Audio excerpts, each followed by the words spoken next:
नमस्कार मित्रांनो, मी प्राध्यापक डॉक्टर संतोष सूर्यवंशी तुमचं सर्वांचं परत एका नवीन व्हिडिओमध्ये मनापासून स्वागत करतो. मित्रांनो, हा वीकली चार्ट अनालिसिसचा व्हिडिओ आहे. या व्हिडिओमध्ये आपण गोल्ड असेल, कमॉडिटी असेल, सिल्वर असेल, त्याचबरोबर क्रूड ऑइल असेल, फॉरेन इन्स्टिट्यूशनल इन्व्हेस्टरच्या पोझिशन प्लेसमेंट, त्यांचं सेलिंग कशा पद्धतीनं मार्केटमध्ये सुरू आहे आणि सर्वात महत्त्वाचं अमेरिकेचं मार्केट ऑल टाइम हायला पोहोचलं आहे. मग आपल्या भारताच्या मार्केटलाच असं काय झालंय जे आज 23,600च्या आसपास ट्रेड करताना तुम्हाला दिसून येतंय. मित्रांनो, सर्वात मोठी आणि ब्रेकिंग न्यूज जे आहे ना, ते वित्त मंत्रालयातून ब्रेक होताना दिसून येते.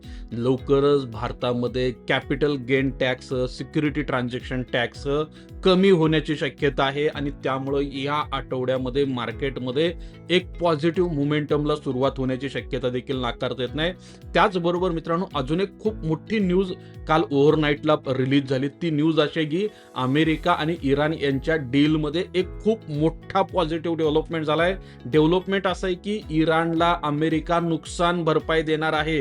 त्यासाठी इराणमध्ये आता अमेरिकेला इन्व्हेस्टमेंट करावी लागणार आहे, अशी एक न्यूज सध्या ब्रेक होते. आणि ह्या न्यूजला अजून तरी ऑफिशियली ट्रम्प तात्यांनी ग्रीन सिग्नल दिलेला नाही, पण खूप जास्त प्रोबॅबिलिटी आहे ह्या गोष्टी पडद्याआड होत आहेत आणि युद्ध जे आहे ते लवकरच थांबत आहे आणि लवकरच आपलं मार्केट देखील ऑल टाइम हायकडे तुम्हाला जाताना लवकरच दिसून येणार आहे.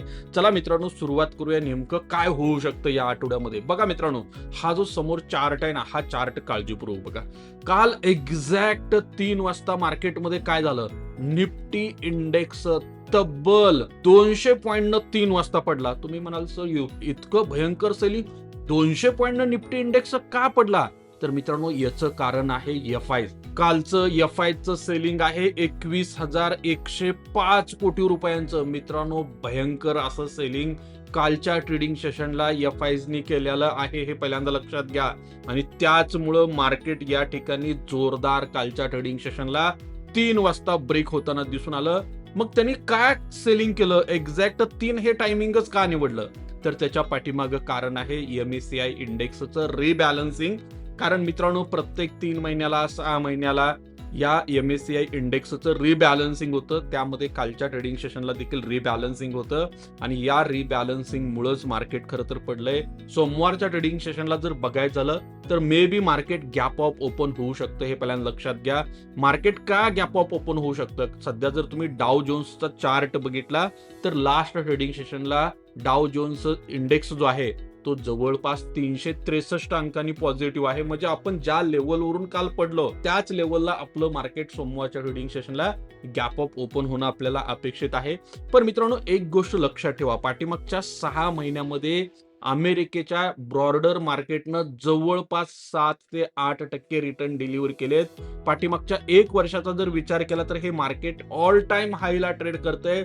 मित्रांनो, आपला ऑल टाइम हाय 26,300-400च्या आसपास आहे. म्हणजे आपण खूप पाठीमागं आहोत आपल्या ऑल टाइम हायच्या संदर्भात. इंडियाच्या मार्केटचा ऑल टाइम हाय जर बघितला तुम्ही इथं पाठीमागच्या 5 वर्षाचा चार्ट काढून, तर तुमच्या लगेच लक्षात येईल.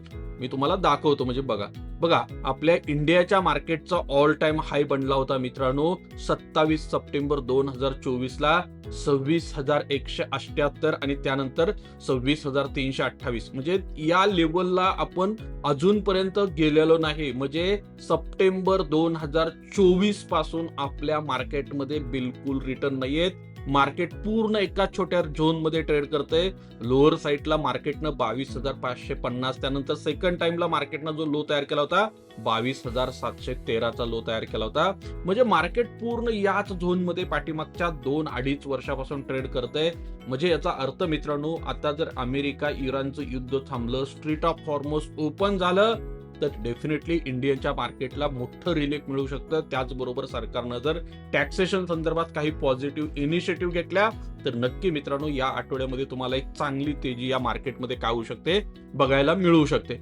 आता मित्रांनो बघा, मार्केटच्या दृष्टीनं काही ट्रिगर आहेत जे बघणं आपल्याला खूप गरजेचं आहे. या ठिकाणी तुमच्या समोर जो चार्ट आहे ना, हा सिल्वरचा चार्ट आहे. हा जर चार्ट तुम्ही काळजीपूर्वक बघितला ना, तर तुम्हाला काय दिसतंय हो, सिल्वर हायर साईडला $82 आणि लोअर साईडला $72च्या आसपास 13 एप्रिल 2026 पासून ट्रेड करते. म्हणजे 1 महिन्यापेक्षा जास्त वेळ झाला याच रेंजमध्ये सिल्वर आहे. माझा अंदाज आहे बघा, जसं हा वॉरचा सिच्युएशन न्यूट्रल होत जाईल, अमेरिका इराणचं युद्ध जसं थांबायची न्यूज येत जाईल तसं सिल्वरमध्ये एक टाइमाला प्रॉफिट बुकिंग होऊ शकतं आणि खूप जास्त प्रोबॅबिलिटी जर काही कारणानं सिल्वरमध्ये जर क्रॅश आला तर साधारणतः $60 कडे देखील सिल्वर जाऊ शकतं.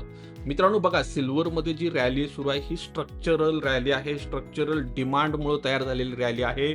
आणि माझा एक अंदाज आहे, जरी मार्केट जर तुम्हाला $60 आसपास हे मिळत असेल सिल्वर, तर नक्की तुमच्या ज्या SIPs आहेत त्यामध्ये टॉपअप करायचा तो बेस्ट टाइम असेल.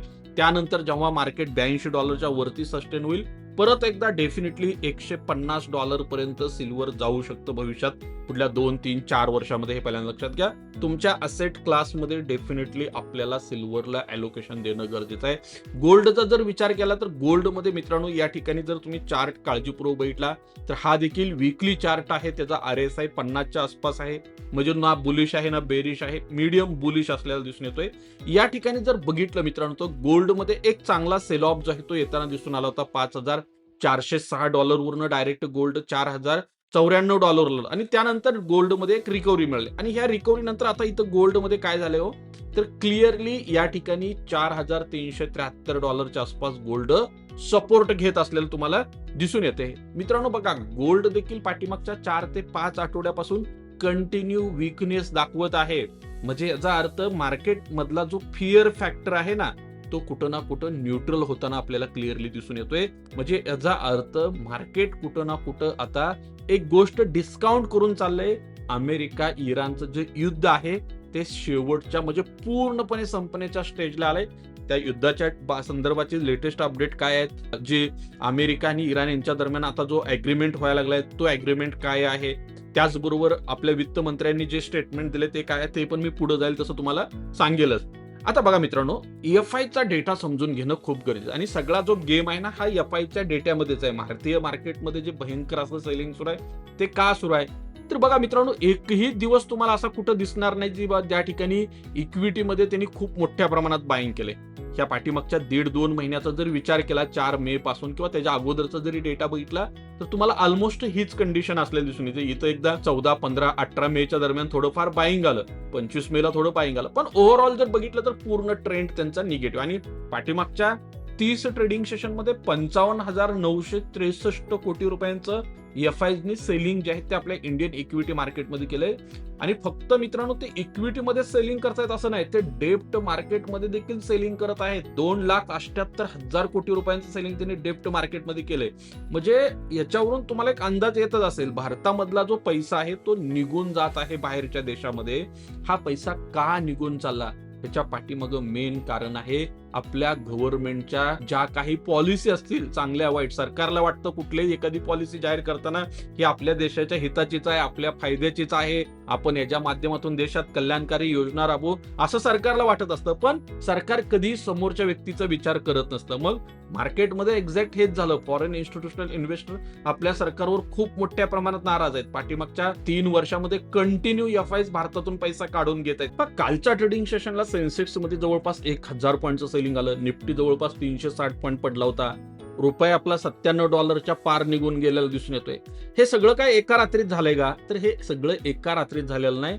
याचं कनेक्शन आहे अमेरिका इराणच्या युद्धाशी, त्याचबरोबर ट्रम्प तात्याच्या एका डीलच्या ड्राफ्टशी आणि सरकारनं 2024 मध्ये लावलेल्या एका टॅक्सशी. ह्या सगळ्या गोष्टी तुम्हाला मध्ये डिटेलमध्ये समजावून सांगतो. बघा, 28 फेब्रुवारी 2026ला अमेरिका इराणच्या दरम्यान युद्ध सुरू झालं. क्रूड ऑइलच्या किमती आकाशाला जाऊन भिडल्या. भारताचा जर विचार केला तर 85% तेल आपल्याला आयात करावं लागतं आणि हे सगळं डॉलरमध्ये आयात करावं लागतं. जेव्हा डॉलर महाग होतो तेव्हा तेलही महाग होतं आणि जेव्हा तेल महाग होतं तेव्हा पेट्रोल, गॅस, खतं महाग होतात, शेतीची साधनं महाग होतात आणि इव्हन ह्याचा इम्पॅक्ट तुमच्या थाळीवर देखील पडतो. प्रॉब्लेम काय आहे ते सांगतो मित्रांनो. मेन प्रॉब्लेम इथं आहे फॉरेन इन्स्टिट्यूशनल इन्व्हेस्टर म्हणजेच FII हे मोठे विदेशी गुंतवणूकदार आहेत, जे भारतात डॉलर घेऊन येतात आणि इन्व्हेस्टमेंट करतात. पण गेल्या 5 महिन्यात त्यांनी $24.2 बिलियन म्हणजे जवळपास 2 लाख कोटी रुपये भारतातून काढून घेतलेत. का? याचं मोठं कारण आहे मित्रांनो टॅक्स. भारत सरकारनं 2024 मध्ये कॅपिटल गेन टॅक्स वाढवला आणि विदेशी गुंतवणूकदारांना हे परवडणसं झालं आणि ते पळाले. मग डॉलर गेला आणि रुपया आपला काय होतोय, गडगडतोय. म्हणजे तुम्हाला एकदम क्लिअर सगळ्या गोष्टी समजावून सांगतो. आता अमेरिका इराण डीलचा जर विचार केला तुम्ही, हे दोन जे धुरंधर आहेत ना, ते भांडणं करायला लागलेत. निवार फाईट सुरू आहे दोघांची. आता दोघांचं पण नुकसान झालंय, त्यातल्या त्यात अमेरिकेचं नुकसान जास्त झालंय. आता नुकसान अमेरिकेचं होऊन पण अमेरिका काय म्हणतंय, आपण मध्यस्थी केलो, चला वाद मिटवून टाकूया. मित्रांनो बघा, 50 दिवस झालं आणि 50 दिवसात आतापर्यंत 5 ते 6 वेळा ट्रम्प तात्याने घोषणा केली आहे ट्विटरवरून की बाबा आम्ही युद्ध थांबवतो, सीज फायर करतो, असं करतो तसं करतो, पण झालं काय, अजून काहीच नाही.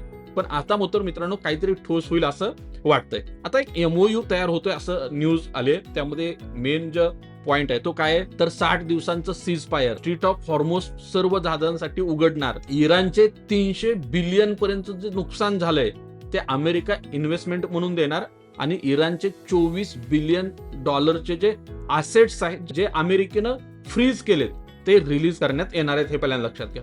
पण मित्रांनो ही डील अजून तर काय पक्की नाही, ट्रम्पची सही ह्याच्यावर अजून काय झालेलं नाही, हे पहिल्यांदा लक्षात. पण हे एक पॉझिटिव्ह डेव्हलपमेंट होते. दुसरा मित्रांनो मुद्दा आहे STT आणि LTCG. आता सिक्युरिटी ट्रान्झॅक्शन टॅक्स म्हणजे तुम्ही बाजारात ज्यावेळेला शेअर्स घेता किंवा विकता त्यावेळेला लगेच एक एंट्री फी कापली जाते आपली. मग तुमचा फायदा होऊ द्या तोटा होऊ द्या, काही सरकारला देणं घेणं नाही. STT काय केला जातो, कापला जातो. आणि लॉंग टर्म कॅपिटल गेन टॅक्सचा जर विचार केला तर तुम्ही ज्यावेळेला शेअर्स 1 वर्षापेक्षा जास्त वेळ होल्ड ठेवता आणि त्यानंतर जेव्हा विकता त्यावरती टॅक्स लागतो. 2024 मध्ये सरकारनं काय केलं, 10% वरून 12.5% केला.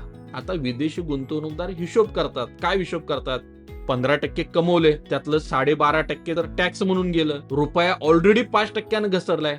म्हणजे काय झालं, म्हणजे डॉलरमध्ये त्यांना 8 ते 9% मिळालं. मग तेच जर अमेरिकेच्या बॉन्ड्स मध्ये टाकलं तर 4-5% बिनधास्त मिळत आहेत त्यांना, गॅरंटेड. त्यामुळे मित्रांनो FIs काय करत आहेत, भारतातून पळून जात आहेत. मग आता सरकार काय करणार आहे, आपल्या ज्या धुरंधर निर्मला सीतारामन ताई आहेत देशाच्या वित्तमंत्री, त्यांनी काय सांगितलंय, फायनान्शियल एक्सप्रेसनं रिपोर्ट केलंय. त्यामध्ये त्यांनी सांगितलंय बाबा LTCG टॅक्स कमी होऊ शकतो, विथ होल्डिंग टॅक्स 20% वरून खाली येऊ शकतो आणि 3 वर्षासाठी टॅक्स सवलत सरकार देऊ शकतं, हे पहिल्यांदा लक्षात घ्या. हा, मग हे दिल्यानंतर लगेच FIचा पैसा परत येईल का, नाही, परत बिलकुल येणार नाही. मला वाटतं की त्यांचं फक्त सेलिंग थांबेल, ते अजून वाट बघतील ह्या सरकारची. आता बघा मित्रांनो, हे 3 पॉइंट खूप महत्वाचे आहेत. इराण अमेरिका डील फायनल होण्याच्या मार्गावर आहे. त्यामुळे क्रूड ऑइल जर बघितलं तर क्रूड ऑइल मध्ये आपल्याला क्लिअरली विकनेस येताना दिसून येतोय. क्रूड ऑइल जर बघितलं सध्याला WTI क्रूड ऑइल सध्याला ट्रेड करते $87 आसपास. एक चांगली गोष्ट आहे, क्रूड ऑइल मध्ये विकनेस आहे, हे पहिल्यांदा लक्षात घ्या. दुसरा मुद्दा काय आहे, तर FIs साठी जर टॅक्स रिफॉर्म भारतामध्ये आले, विदेशी पैसा भारतात परत येईल, बाजारामध्ये रिकव्हरी तुम्हाला एक चांगली दिसेल, रुपया मजबूत होईल आणि रुपया मजबूत होणं हे सर्वांच्या फायद्याचं आहे. आता मित्रांनो तुम्ही काय करायला पाहिजे, बघा ज्या लोकांनी SIP सुरू केलेत ना, त्यांना ही एक अपॉर्च्युनिटी आहे, शेवटची अपॉर्च्युनिटी आहे इन्व्हेस्टमेंट करण्याची, टॉप अप करण्याची, लमसम टाकण्याची. मार्केट अजून पण डाऊन आहे, शेअर्स स्वस्तामध्ये मिळत आहेत, म्युच्युअल फंडचे NAV स्वस्तामध्ये मिळत आहेत. लॉंग टर्म मध्ये वेल्थ क्रिएट करण्यासाठी हा पाया मजबूत करायचा असेल तुम्हाला तर बेस्ट टाइम आहे. मित्रांनो मी एक तुम्हाला प्रश्न विचार, सरकार खरंच LTCG कमी केलेल का, आणि LTCG कमी केल्यामुळे इन्व्हेस्टमेंट वाढेल का, कमेंट्स मध्ये नक्की सांगा. आणि हा व्हिडिओ जर तुम्हाला युजफुल वाटला असेल तर नक्की तुमच्या मित्रांना देखील शेअर करा, ही माहिती जास्तीत जास्त स्प्रेड करा, व्हिडिओला लाईक करा, सबस्क्राईब करा. पुढच्या व्हिडिओमध्ये लवकरच भेटू. धन्यवाद. Investments in securities market are subject to market risks. Read all the related documents carefully before investing.